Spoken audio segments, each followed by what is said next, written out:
Hello viewers, যারা class 8-এ পড়ছো, আজকে তাদেরকে আমি ভূগোলের সেকেন্ড ইউনিট টেস্ট পরীক্ষার সাজেশন প্রশ্ন নিয়ে আমি চলে এসেছি।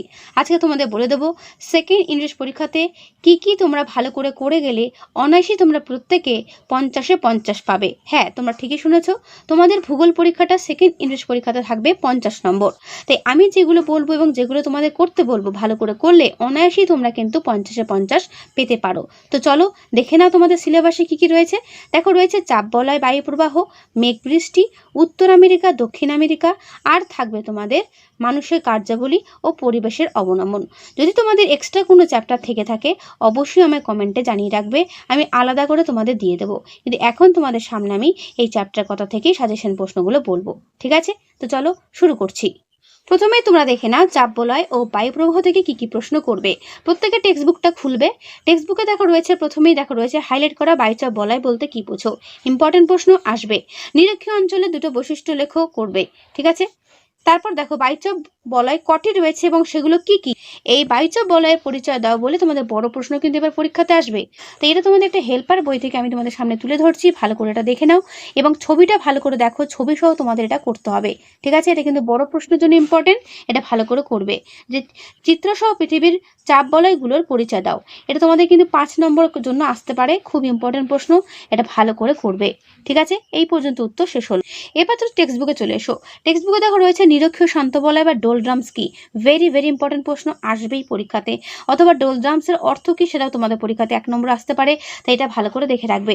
ঠিক তার নিচে চলে এসো, দেখো অশ্বক্ষাংশ রয়েছে, এটা টিকার আকারে আসতে পারে বা আসবেই মনে করো, তাই এটা ভালো করে করবে। ঠিক আছে, তার পরে ইম্পর্টেন্ট প্রশ্ন চিত্র সহ নিয়ত বায়ু প্রবাহের বর্ণনা দাও।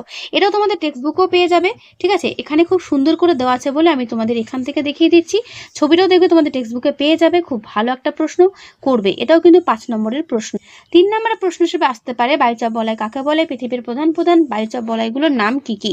দেখো একটা চার্টের আকার, এখানে 7টি বায়ুচাপ বলয়ের নাম দেওয়া রয়েছে, তাদের বিস্তারও দেওয়া রয়েছে, দেখে রাখবে, করবে। এই পর্যন্ত উত্তর পুরো শেষ হলো।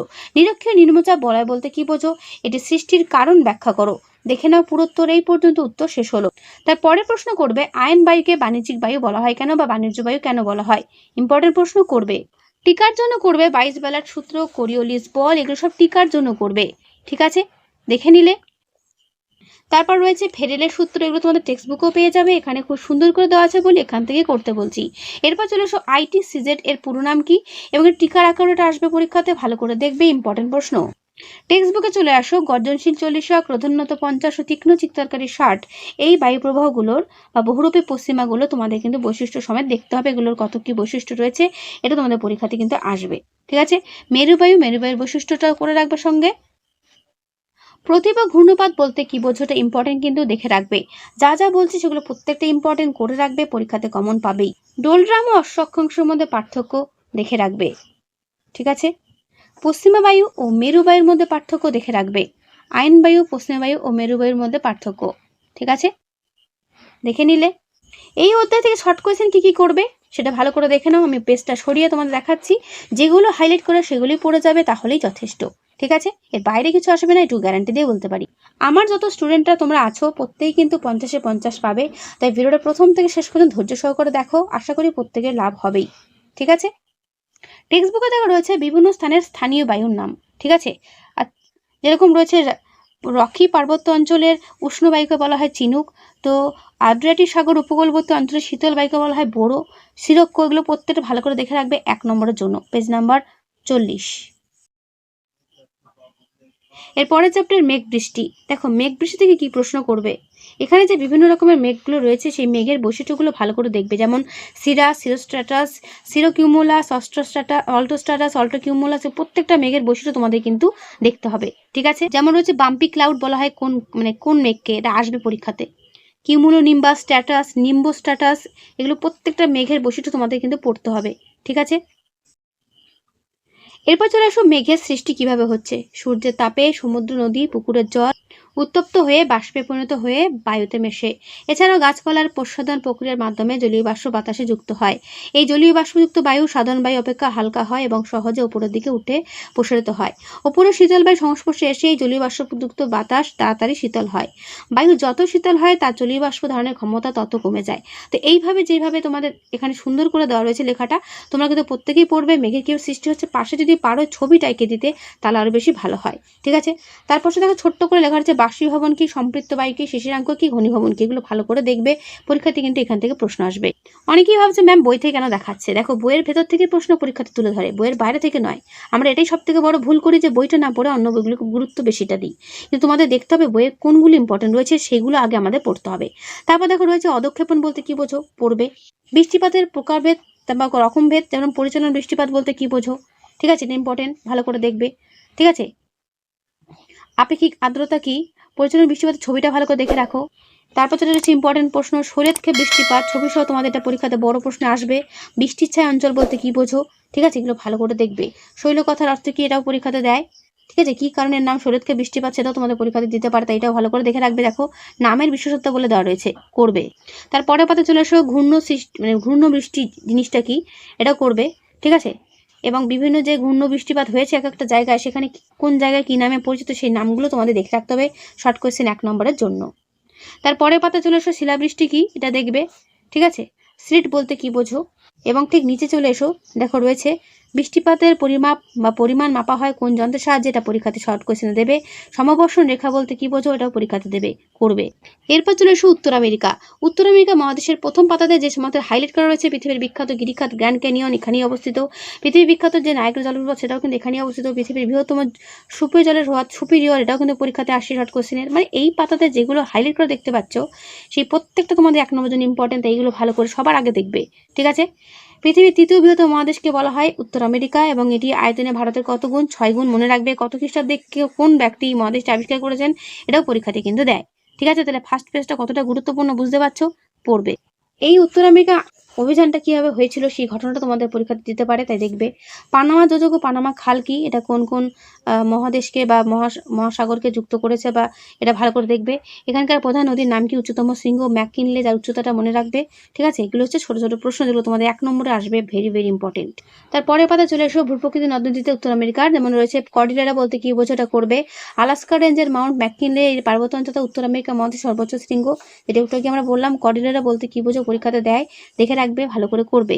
উত্তর আমেরিকার ভূপ্রকৃতি যে তোমাদের ম্যাপটা রয়েছে ভালো করে দেখে রাখবে, কারণ না তোমাদের কিন্তু ম্যাপ পয়েন্টিং থাকবে। এবার উত্তর আমেরিকা দিতে পারে, দক্ষিণ আমেরিকা দিতে পারে, তাই দুটো থেকে তোমাদের বলবো ম্যাপ পয়েন্টিংটা ভালো করে দেখে যেতে। ঠিক আছে, পঞ্চহ্রদ বলতে কি বোঝো, এটা তোমাদের পরীক্ষাতে আসে। ঠিক আছে, পৃথিবীর বৃহত্তম মিষ্টি জলের হ্রদ, তার নাম সুপিরিয়র, এটা মনে রাখবে। আচ্ছা, তারপর দেখো রয়েছে প্রেইরি সমভূমি বলতে কি বোঝো, এখানকার যে রয়েছে বৈশিষ্ট্য রয়েছে সেটা ভালো করে পড়বে। তারপর হচ্ছে মিসিসিপি মিশরি অববাহিকা সমভূমিটা কিরকম, এটাও ভালো করে পড়বে। লরেন্সি মালভূমি অঞ্চল বলতে কি বোঝো, পড়বে। তারপর দেখা যাচ্ছে হাইলাইট করা রয়েছে এবং ব্র্যাকেট দেওয়া রয়েছে, এই জায়গাটা ভালো করে দেখে রাখবে। আমি জায়গাটা তোমাদের বলছি সেই জায়গাটা পড়ে যাও, পরীক্ষার মধ্যে সেটা বুঝতে পারবে পড়ার ফলটা কি হয়। ঠিক আছে, এর মধ্যে প্রশ্ন তোমরা কমন পাবেই। তারপরে পাতা চলে আসে বিভিন্ন নদ নদী রয়েছে এবং তাদের উৎস, মোহনা, উপনদী এবং বৈশিষ্ট্য রয়েছে, এটা ভালো করে দেখবে। তার মধ্যে বেশি দেখবে মিসিসিপি মিশরি নদীটা, কারণ এটা হচ্ছে খুবই গুরুত্বপূর্ণ নদী, এটা থেকে তোমাদের বেশি প্রশ্ন দেয়। বাদ বাকি যেগুলো হাইলাইট করে সেটা পড়বে। গ্র্যান্ড ক্যানিয়নটা টিকার জন্য ইম্পর্টেন্ট, করবে। এবং মিসিসিপি নদীর যেটা মিসৌরি প্রধান উপনদী সেটাও পড়বে। নিচে দেখো দাগানো রয়েছে বিভিন্ন শর্ট কোয়েশ্চেনের জন্য কিন্তু এই 3টে জায়গা থেকে প্রশ্ন আসবে। উত্তর আমেরিকার স্বাভাবিক উদ্ভিদ ও জলবায়ুর মধ্যে সম্পর্ক, এটা তোমাদের কিন্তু কিছু করার নেই, এটা তোমাদের পড়তেই হবে। তার মধ্যে তোমরা অবস্থানটা বাদ দিতে পারো। জলবায়ুর বৈশিষ্ট্য, স্বাভাবিক উদ্ভিদ ও স্বাভাবিক উদ্ভিদের বৈশিষ্ট্য, তোমাদের 3টে পার্ট কিন্তু এই চার্টের মাধ্যমে পড়তে হবে, যেখানে কেমন জলবায়ু এবং কেমন উদ্ভিদ দেখতে পাওয়া যায় তাদের বৈশিষ্ট্য তোমাদের কিন্তু করতে হবে। এটা কিন্তু 5 নম্বর বড় প্রশ্নের জন্য ইম্পর্টেন্ট রইল। টিকার জন্য আলাদা করে আসতে পারে প্রেইরি তৃণভূমি বলতে কি বোঝো, বা পৃথিবীর রুটির ঝুড়ি কেন একে বলা হয়, এটা তোমাদের পরীক্ষার জন্য গুরুত্বপূর্ণ রয়েছে, বড় প্রশ্নের জন্য এটা করবে। তোমাদের প্রথমে বলেছিলাম এখানে নায়াগ্রা জলপ্রপাত রয়েছে এবং 5টি যে তোমাদের নদ রয়েছে তাকে বলা হয় সুপিরিয়র বা পঞ্চহ্রদ, যেটা রয়েছে পঞ্চহ্রদ, যাকে নদ নয় পঞ্চহ্রদ। তো এটা তোমাদের কিন্তু দেখে রাখতে হবে, হাইলাইট করে জায়গাটুকু। ঠিক আছে, তার নিচে চলে এসো খনিজ সম্পদ ও শিল্প এখানকার কিরকম বৈশিষ্ট্য সেটা তোমাদের পড়তে হবে। 5 নম্বর বড় প্রশ্ন আসবে যে উত্তর আমেরিকা মহাদেশের শিল্প নদীর কারণগুলো কি কি। এখানে যে বক্সের কারণগুলো রয়েছে সেই কারণগুলো 1 2 3 4 5 করে লিখে দিলেই যথেষ্ট। ঠিক আছে। এখানে বিভিন্ন শিল্প রয়েছে, তাদের গুরুত্বপূর্ণ কেন্দ্র রয়েছে, তার মধ্যে যেগুলো স্টার দেওয়া রয়েছে এবং হাইলাইট করা রয়েছে সেগুলো বেশি করে করবে। যেমন মাংস শিল্প কোথায় রয়েছে, সেটা হচ্ছে শিকাগো, যেটাকে বলা হয় পৃথিবীর কসাইখানা। ময়দা শিল্প বাফেলো এবং রাবার শিল্প কোথায় রয়েছে, অ্যাক্রন। এগুলো ভালো করে দেখবে। কৃষি উন্নতির কারণগুলো কি কি? উত্তর আমেরিকা মহাদেশে দেখতে পাচ্ছ কারণ খুব সুন্দর চাটাগারে দেওয়া রয়েছে, এটা করবে। এখানকার পশুপালনটা কিরকম সেটাও দেখে রাখবে। কি কি কারণে পশুপালন ভালো হয় সেটাও ভালো করে দেখবে, এটা ভালো করে করবে বড় প্রশ্নের জন্য। কানাডীয় শিল্ড অঞ্চলে অপর নাম লরেন্সের মালভূমি কেন, তার উত্তরটা পুরোটাই ব্র্যাকেট দেওয়া রয়েছে, হাইলাইট করা অংশটুকু করবে। কানাডীয় শিল্ড অঞ্চলে অসংখ্য হ্রদ দেখা যায় কেন, সেটার কারণটাও রয়েছে। এবং দেখো রয়েছে এখানে কাষ্ঠ শিল্পে উন্নত কেন কানাডা, সেটা তার কারণটা তোমাদের ব্র্যাকেটে যেটা রয়েছে ততটুকু তোমাদের করতে হবে। বুঝতে পারছো কি কি প্রশ্ন হবে? খুব ইম্পর্টেন্ট একটা চ্যাপ্টার, খুব ভালো করে পড়ো কিন্তু। ঠিক তার পরের পাতে চলে আসো, বিভিন্ন শিল্প রয়েছে, তাদের কেন্দ্রসমূহ, উৎপন্ন দ্রব্যসমূহ রয়েছে, এটা দেখে রাখবে। কাষ্ঠ কাগজ শিল্পতে এখানে কতটা উন্নত রয়েছে সেটা তোমাদের পড়ে রাখতে হবে, ঠিক আছে। এবং ফার শিল্প এখানে দেখতে পাওয়া যায়, সেটা কি, সেটা তোমাদের পড়তে হবে। তো উত্তর আমেরিকা মহাদেশে যা যা আমি বললাম সেগুলো দেখে যেও, ওর মধ্যেই কমেন্ট চলে আসবে। এরপর চলে আসো দক্ষিণ আমেরিকা। প্রথমে বলে রাখি, উত্তর আমেরিকা দক্ষিণ আমেরিকা থেকে ম্যাপ পয়েন্টে তোমাদের একটা হলো থাকবে, তাই দুটো থেকে তোমাদের ভূ প্রকৃতি নদ নদীটা ভালো করে দেখে যেতে হবে।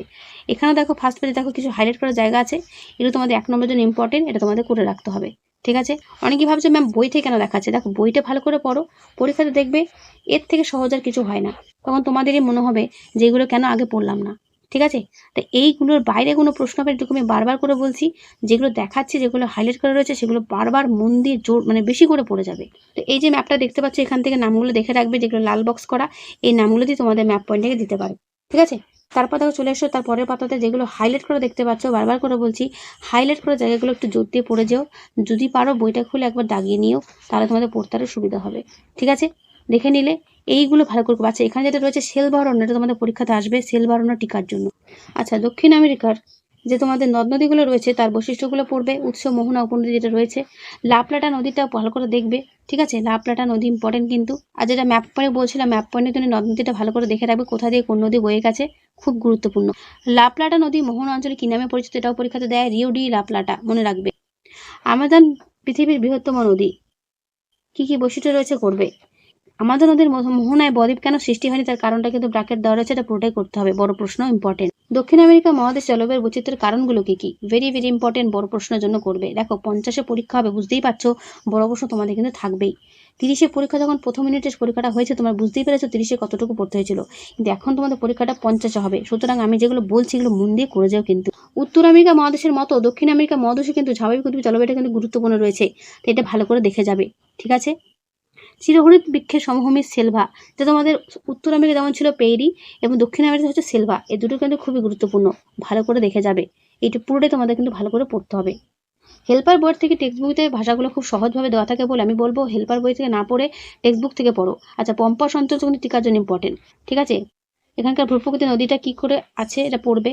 এখানকার জলবায়ুর নাম হচ্ছে, স্থানীয় ভাষায় স্থানীয় বায়ুর নাম হচ্ছে পাম্পেরো, মনে রেখো। কি কি উদ্ভিদ বা কি কি প্রাণী দেখা যায়, এগুলো ভালো করে পড়বে। উত্তর আমেরিকা মহাদেশে কৃষিকাজ কেমন, পশুপালন কেমন, খনিজ শিল্প সম্পদ কেমন করবে। এরপর রয়েছে মানুষের কার্যাবলী, পরিবেশের অবনমন। এখান থেকে আমি যেগুলো দেখাবো সেগুলোই করবে। প্রথমেই করবে হোমিওস্ট্যাটিক ব্যবস্থা বলতে কি বুঝো, আর যেগুলো এখানে হাইলাইট করা হয়েছে সেগুলো পড়ার দরকার নেই, শুধুমাত্র এটা এখানে একটা প্রশ্নই পড়বে, হোমিওস্ট্যাটিক ব্যবস্থা কি। ঠিক এর পরের পাতে চলে এসো, পরিবেশের অবনমন বলতে কি বোঝো, ঠিক আছে। পরিবেশ দূষণ অবনমনের মধ্যে সম্পর্কটা কি, এই দুটো প্রশ্ন কিন্তু এখান থেকে হবে, বুঝতেই পারছো, দুটো প্রশ্ন আমি বলে দিচ্ছি। আচ্ছা, পরিবেশ দূষণ যে অবনমন যে ঘটছে বা পরিবেশের যে অবনমন যে দুভাবে ঘটছে, সেটা কি প্রাকৃতিক আর মনুষ্য সৃষ্টি, সেটা কিভাবে হচ্ছে তোমাদের কিন্তু এটা গুছিয়ে লিখতে হবে, বড় প্রশ্ন। তারপরের প্রশ্নে পরিবেশের অবনমন ফলে কি ঘটছে, ফলাফলটা কি, এটাও তোমাদের পরীক্ষাতে করতে হবে, প্রশ্নের জন্য বড় প্রশ্নের জন্য ইম্পর্টেন্ট। এখানে খুব সুন্দর করে ছবির মাধ্যমে দেওয়া আছে, এই নামগুলো ভালো করে মনে রাখবে, যে পরিবেশ অবনমন ফলে কি হয়। ভূমিকম্প, জল দূষণ, জলাভাব, জীববৈচিত্র্য হ্রাস, রাসায়নিক দুর্ঘটনা, বায়ু দূষণ, খরা, মুদ্রাস্ফীতি, প্রাকৃতিক সম্পদের হ্রাস, বন্যা, বিশ্ব উষ্ণায়ন, এগুলো সবই তোমাদের কিন্তু 1 নম্বর 2 নম্বর করে লিখতে হবে। কি হবে ভবিষ্যৎ মানব সমাজের, এই অবনমন নিয়ন্ত্রণ উপায় বা কি, অর্থাৎ অবনমন নিয়ন্ত্রণ উপায় বলতে কি বোঝো, সেখানে তোমাদের কিন্তু এই প্রশ্নগুলো করতে হবে। তার মধ্যে ছোট্ট করে দেখো রয়েছে আর্থ সামিট, বা এটা কি, এটা ভালো করে দেখবে। আর্থ সামিট কবে হয়েছিল, মনে রাখবে। স্থিতিশীল বা ধারণযোগ্য উন্নয়ন বলতে কি বোঝো, এটাও পরীক্ষাতে দেয়, তাই এটা করে রাখবে। পরিবেশের অবনমনের সাথে ভারত কতটা কি রয়েছে গিয়ে, সেটা তোমাদের পড়তে হবে, ঠিক আছে। WHO এর পুরো নাম পরীক্ষাতে দেয়, করবে। চিপকো আন্দোলন বলতে কি বোঝো, কিভাবে হয়েছিল, এটা কি বিষয় হয়েছে, এটা পড়তে হবে, এগুলো পরীক্ষাতে দেয়। এই হলো তোমাদের যেটা তোমাদের মানুষের কার্যাবলী ও পরিবেশের অবনমন থেকে প্রশ্ন। এই যেগুলো আমি বললাম এগুলি পড়ো, এর বাইরে আর কিছু এক্সট্রা পড়ার দরকার নেই, ঠিক আছে? পরীক্ষাতে এর মধ্যে কমন পেয়ে যাবে। তাহলে তোমাদের সাজেশন যেটা তোমাদের বলার ছিল, টেক্সট বুক থেকে হোক বা হেল্পার বা যেটুকু দেখালাম, আশা করি যথেষ্ট তোমাদের দেখিয়েছি। এগুলো যদি করতে পারো প্রত্যেকেই, যে বা যারা দেখছো, আমি গ্যারান্টি দিয়ে বলতে পারি 50-এ 50 পাবেই পাবে। তাই যদি ভিডিওটা ভালো লেগে থাকে অবশ্যই আমায় কমেন্টে জানিও, এবং অন্যান্য ভিডিও তোমাদের কিন্তু আমি পরপর সব দিয়ে দেবো। যদি নতুন হয়ে থাকো অবশ্যই সাবস্ক্রাইব করে রেখো নেক্সট ভিডিওগুলো পাওয়ার জন্য। আর যদি পুরনো স্টুডেন্ট হও অবশ্যই বলবো বন্ধুদের কাছে শেয়ার করে দিও যত পারো, ঠিক আছে? তাহলে আজকের এই ভিডিও আমি এখানেই শেষ করছি। দেখা হবে নেক্সট ভিডিওতে। ভালো থেকো সবাই।